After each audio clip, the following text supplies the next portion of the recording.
بما يعملون وشروه بثمن بخس دراهم معدودة وكانوا فيه من الزاهدين. وقال الذي اشتراه من مصر لامرأته أكرمي مثواه عسى أن ينفعنا أو نتخذه ولدا وكذلك مكنا ليوسف في الأرض ولنعلمه من تأويل الأحاديث والله غالب على أمره ولكن أكثر الناس لا يعلمون. ولما بلغ أشده آتيناه حكما وعلما وكذلك نجزي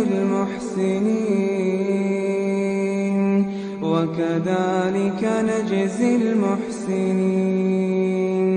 وراودته التي هو في بيتها عن نفسه وغلقت الأبواب وقالت هيت لك قال معاذ الله إنه ربي أحسن مثواي إنه لا يفلح الظالمون. ولقد همت به وهم بها لولا أن رأى برهان ربه كذلك لنصرف عنه السوء والفحشاء إنه من عبادنا المخلصين. واستبق الباب وقدت قميصه من دبر وألف يا سيدها لدى الباب قالت ما جزاء من أراد بأهلك سوءا إلا أن يسجن أو عذاب أليم. قال هي راودتني عن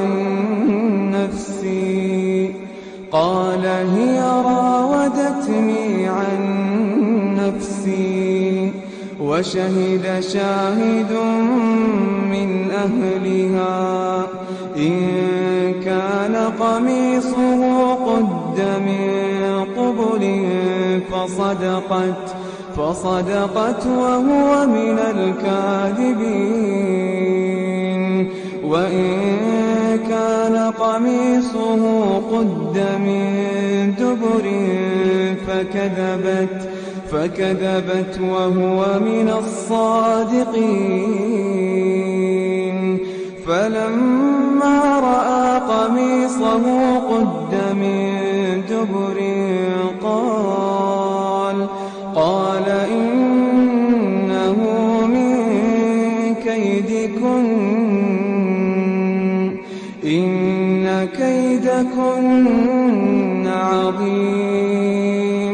يوسف أعرض عن هذا واستغفري لذنبك إنك كنت من الخاطئين. وقال نسوة في المدينة امرأة العزيز تراود فتاها عن نفسه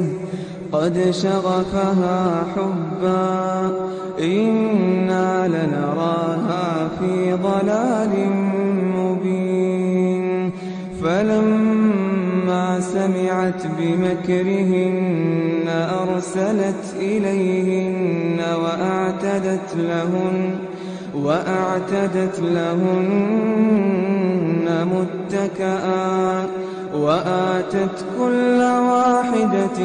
منهن سكينا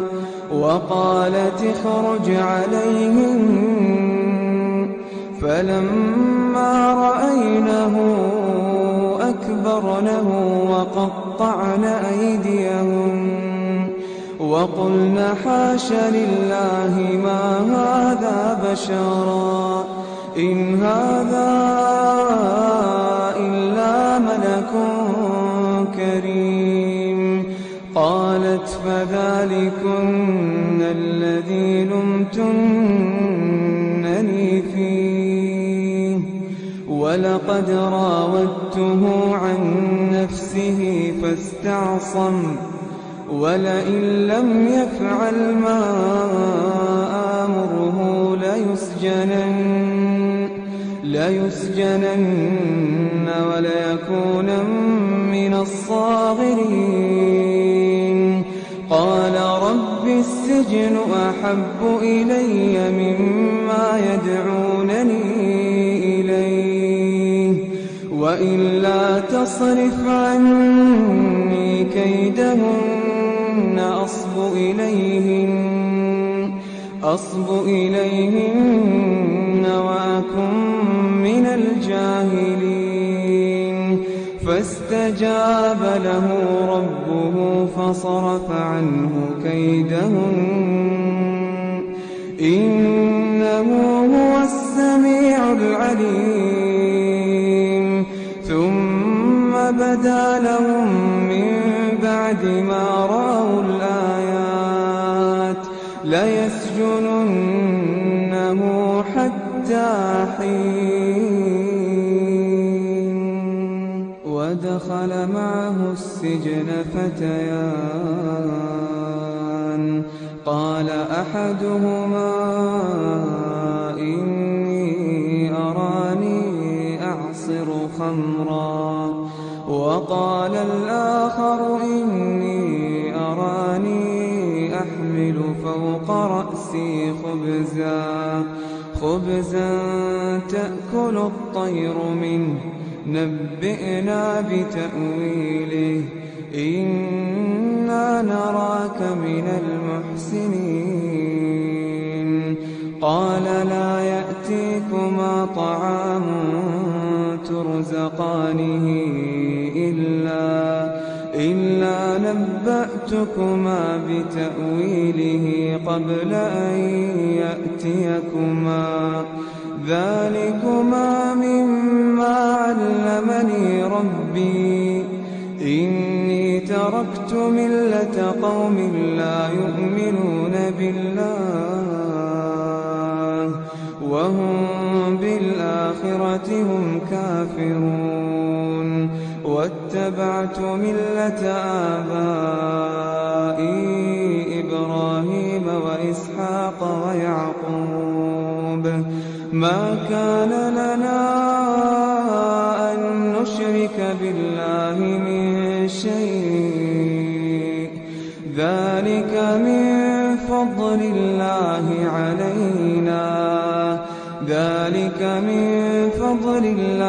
علينا وعلى الناس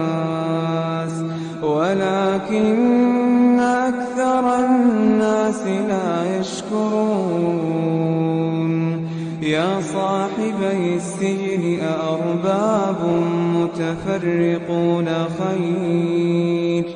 خير أم الله الواحد القهار ما تعبدون من دونه إلا أسماء سميتموها أنتم وآباؤكم ما أنزل الله بها من سلطان إن الحكم إلا لله أمر ألا تعبدوا إلا إياه ذلك الدين القيم ولكن أكثر الناس لا يعلمون يا صاحبي السجن أما أحدكما فيسقي ربه خمرا وأما الآخر فيصلب فتأكل الطير من رأسه قضي الأمر الذي فيه تستفتيان وقال للذي ظن أنه ناج منهما اذكرني عند ربك فأنساه الشيطان ذكر ربه فلبث في السجن بضع سنين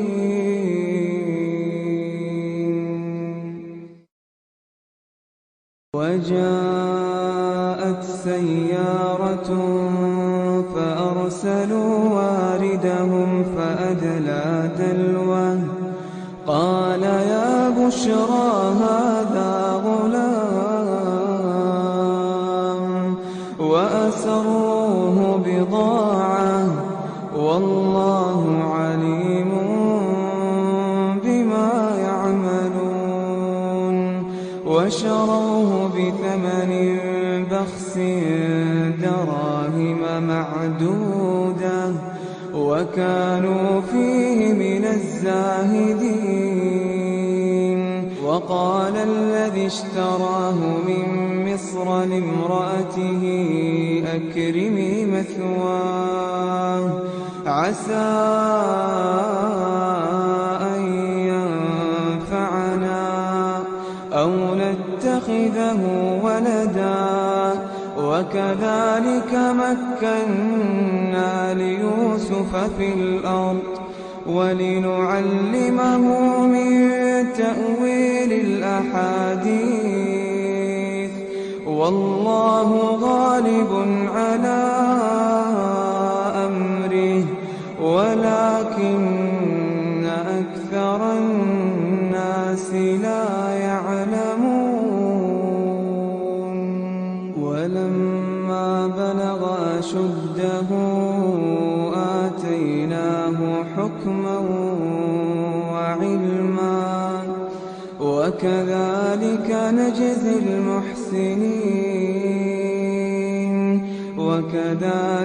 نجزي المحسنين وراودته التي هو في بيتها عن نفسه وغلقت الأبواب وقالت هيت لك قال معاذ الله إنه ربي أحسن مثواي إنه لا يفلح الظالمون ولقد همت به وهم بها لولا أن رأى برهان ربه كذلك لنصرف عنه السوء والفحشاء إنه من عبادنا المخلصين واستبق الباب وقدت قميصه من دبر وألف يا سيدها لدى الباب قالت ما جزاء من أراد بأهلك سوءا إلا أن يسجن أو عذاب أليم قال هي راودتني عن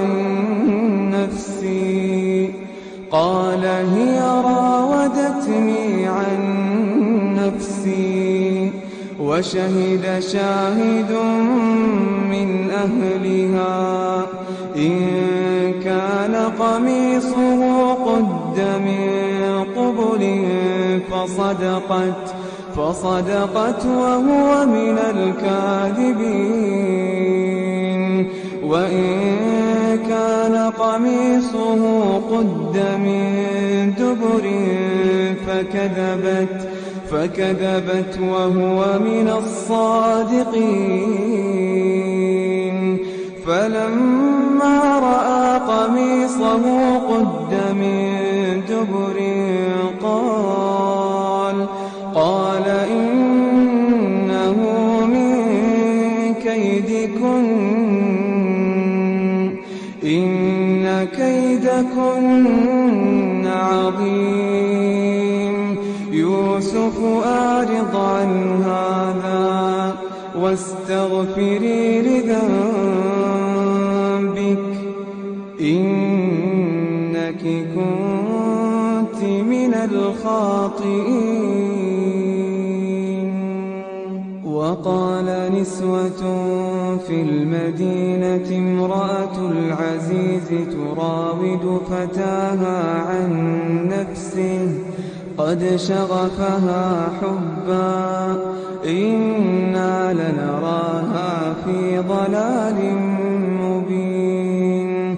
فلما سمعت بمكرهن أرسلت إليهن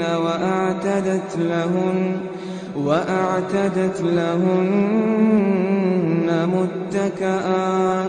وآتت كل واحدة منهن سكينا وقالت اخرج عليهن فلما رأينه أكبرنه وقطعن أيديهن وقلن حاش لله ما هذا بشرا إن هذا إلا ملك كريم قالت فذلكن الذي لمتنني فيه ولقد راودته عن نفسه فاستعصم ولئن لم يفعل ما آمره ليسجنن وليكونا من الصاغرين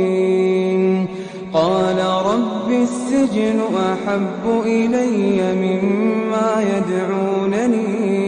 إليه وإلا تصرف عني كيدهن أصب إليهن وأكن من الجاهلين فاستجاب له ربه فصرف عنه كيدهن إنه هو السميع العليم ثم بدا لهم من بعد ما رأوا الآيات ليسجننه حتى حين ودخل معه السجن فتيان قال أحدهما إني أراني أعصر خمرا وقال الآخر إني أراني أحمل فوق رأسي خبزا تأكل الطير منه نبئنا بتأويله إنا نراك من المحسنين قال لا يأتيكما طعام ترزقانه إلا نبأتكما بتأويله قبل أن يأتيكما ذلكما مما علمني ربي إني تركت ملة قوم لا يؤمنون بالله وهم بالآخرة هم كافرون. واتبعت ملة آبائي إبراهيم وإسحاق ويعقوب ما كان لنا أن نشرك بالله من شيء ذلك من فضل الله